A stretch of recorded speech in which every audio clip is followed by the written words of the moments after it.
Vous connaissez Zoé? Zoé, c'est le genre de vie de Dieu. Zoé, c'est la vie de Dieu. C'est Zoé que le chrétien reçoit. Alors l'esprit de l'homme est fait pour fonctionner selon Zoé. Donc selon le genre de vie de Dieu. Faisons l'homme à notre image et à notre ressemblance. Voyez? Alors Dieu a infusé en nous une vie. Et cette vie, ce n'est pas la vie que nous pouvons rencontrer dehors. Cette vie, c'est la vie de Dieu.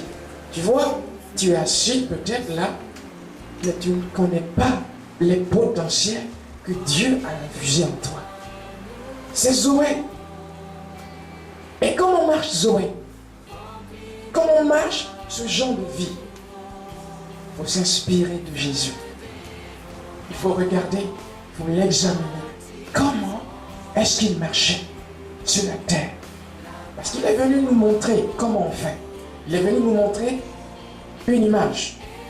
C'est notre modèle. Amen. Zoé, le genre de vie de Dieu. Quiconque croit à Zoé. Amen. Parce que le Fils a Zoé.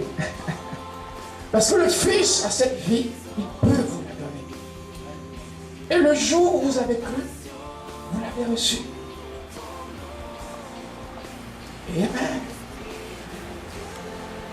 La quatrième dimension, c'est la dimension où on sort du comment.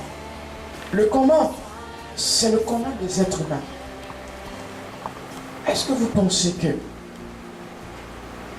quelqu'un qui n'a pas reçu la graine de Dieu dans son esprit peut croire qu'on ne tombe plus malade quand on est chrétien? Même, bien sûr, je sais que les chrétiens tombent malades encore aujourd'hui. Amen. On dit ce qui est écrit. Pourquoi est-ce que la parole dit que par ses maîtres sûrs, vous avez déjà été guéris et nous continuons de vivre sous la pression du rhume? Amen. Chaque année, on se prépare pour avoir un rhume. Au moins 2 ou 3 fois. Vous voyez bien? Alors que la parole dit que c'est fait. On doit arriver à un stade dans ce qu'on croit. Est-ce que vous me comprenez? C'est sûr pourquoi il est question de dimension. Il est question de dimension, donc de niveau. Quand Jésus dit « Je suis la vérité », c'est le serment. Il n'a pas dit « J'ai la vérité ». Je suis. Il n'a pas dit « Venez qu'on cherche la vérité ». Je suis la vérité. C'est la 7e dimension. Le stade où on est un avec la totalité de la connaissance de Dieu. Et la connaissance de Dieu, ce n'est pas la connaissance intellectuelle. Non. C'est lorsqu'elle devient pratique. Amen. On va rester au niveau de la 4e. Parce que ce soir, il faut que chacun sorte avec ce qu'il désire. Et je ne crois pas que Dieu vous ait condamné. Non, il répond à ceux qui le cherchent. Mais comment ça marche? Comment ça marche? C'est très important. Voyez, nous sommes en train de parler du Seigneur ce soir. Il y a des personnes qui n'ont peut-être pas encore invité le Seigneur dans leur vie, qui ne connaissent pas Jésus. On va parler de Jésus à ces personnes. D'accord? On va inviter ces personnes et ces personnes seront convaincues. Mais pourquoi? Ces personnes vont passer de la connaissance normale du monde, de l'être humain, à un autre type de connaissance. Paul dit, je prie que votre intelligence soit, amen, Je prie que vous ayez cette révélation. Dans Éphésiens 1, il prie pour que vous ayez quelque chose en plus de ce que vous avez naturellement. Voyez donc, la personne qui écoute aujourd'hui, qui n'a pas encore accepté Jésus, le Saint-Esprit va faire un travail dans son esprit. Et le Saint-Esprit va lui donner un genre de connaissance. Voyez, quand on ouvre le Nouveau Testament, tout ce qui est écrit connaissance n'est pas ce qu'on croit comme connaissance. Là, ce que le Saint-Esprit te donnera, mon frère, ce soir, ce que le Saint-Esprit te donnera, ma soeur, c'est ginosko. Ginosko, c'est un thème grec. Il te donnera le ginosko sur Jésus. Je sens que tu sois convaincu dans ton cœur qu'il est le Fils de Dieu. Alléluia. Amen. Et que Dieu l'a envoyé mourir sur la croix pour toi. Aucune personne ne peut recevoir cette connaissance s'il y est touché. Et c'est là où l'Esprit travaille. Il y en a qui veulent l'accepter ce soir, je suis sûr. Parce que le Saint-Esprit est là pour éclairer leur esprit. Pour leur dire, oh, la vie que tu vis, Dieu veut mieux. Amen. Il veut t'infuser un autre genre de vie. Vous voyez? Donc là, c'est la connaissance qui te permet de rentrer dans les choses de Dieu. Et quand tu es dans cette connaissance, on dit que tu es devenu chrétien. Amen. Que comptes-tu faire avec cette connaissance? Parce que la parole de Dieu, elle peut être pratiquée. Là, tu évolues dans le Edo. Edo, c'est l'autre genre de connaissance. C'est dans votre Bible, amen. Cette connaissance, c'est quoi? C'est lorsque le chrétien commence à avoir une conscience de la parole de Dieu. En gros, quand la peur commence à envahir son cœur, il sait là où est écrit. Nous n'avons pas reçu un esprit de peur, ni de crainte. Mais qu'est-ce que nous avons reçu? Alléluia! En gros, il est averti. Il a évolué. Je vais vous dire une chose. Si Dieu vous donne une promesse, si vous ne la travaillez pas, vous allez être comme Saül. Dieu a fait la promesse à Saül. Il a dit, toute ta génération, je bénirai tes enfants. Vous me suivez? Mais pourquoi est-ce que Dieu a changé d'avis? Il n'a pas travaillé sur ce que Dieu lui avait donné. Donc, le christianisme, c'est pas je suis dans l'église et c'est fini. Non. Dieu m'appelle à évoluer avec lui. Il m'appelle à grandir avec lui. Donc, je suis averti par ce genre de connaissances. Maintenant, ça ne produit pas. Ça me rassure. Amen. Comment faire produire cette connaissance? Amen. Tu vas dans l'épigynoscope.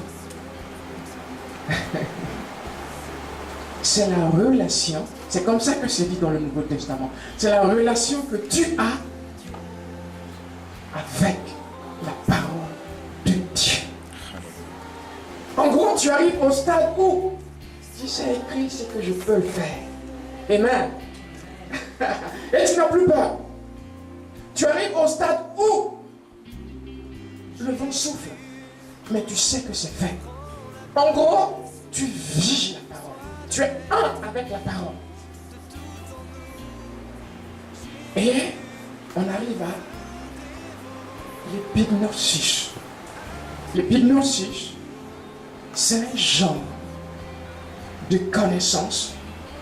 Mais vous voyez, on peut évoluer à différents degrés avec un seul verset. Avec un seul verset, on peut traverser tous ces niveaux.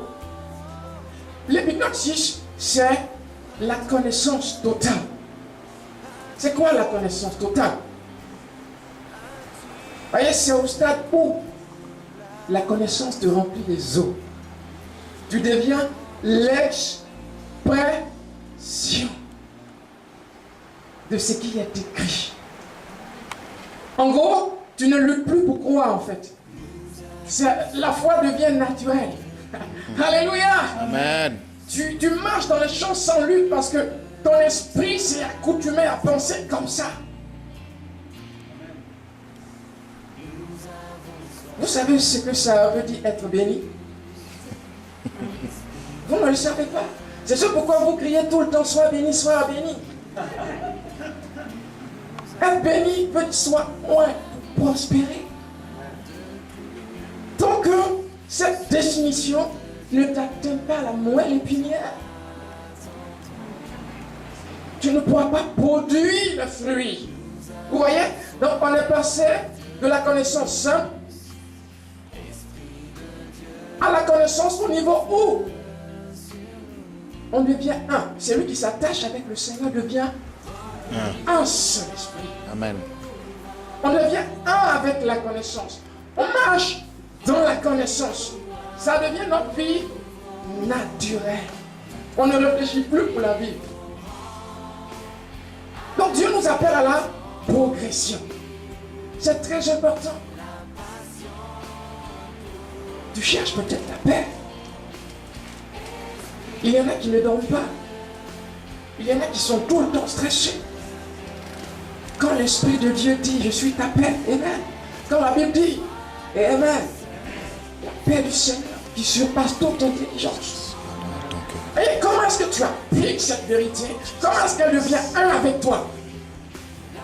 Là, tu commences à rentrer dans une autre dimension. Vous voyez, donc quand on parle de dimension, on parle d'évolution.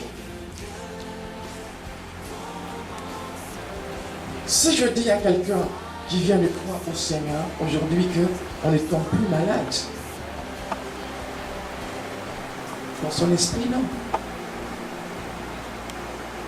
Il ne pourra pas l'accepter. Vous me comprenez? Il ouvrira sa Bible, il lira 1 Pierre 2, 24. Jésus nous a déjà guéris. Mais dans son esprit, il ne pourra pas faire le chemin. Amen. Il ne pourra pas faire le chemin. Mais comment est-ce qu'il pourra y arriver? Voici ce que Dieu dit à Josué. Ne te sépare pas de la parole. Médite-la. Et c'est alors que tu auras du Succès dans tout ce que tu entreprends. Par la méditation, on arrive à l'épignosis. Ça veut dire ce verset qu'on récite tous les jours. Ce verset sur lequel on réfléchit tous les jours commence à être notre façon de penser. Et là, naturellement, on produit. Est-ce que vous me comprenez? Il faut vivre. C'est pourquoi Christ est mort. Pourquoi est-ce qu'il est mort? Pas pour qu'on devienne des religieux. Amen. Mais pour qu'on vive un genre de vie pensée. Il a pensé cette vie. Et il veut qu'on la vive. Il y a des choses dans la Bible que Dieu veut que tu vives. Voyez, donc je vais avoir l'épignosis quand je vais commencer à passer du temps sur ce verset. Et c'est ce que la sœur a dit. Elle a dit, ce passage l'a imprégné et le cancer l'a quitté.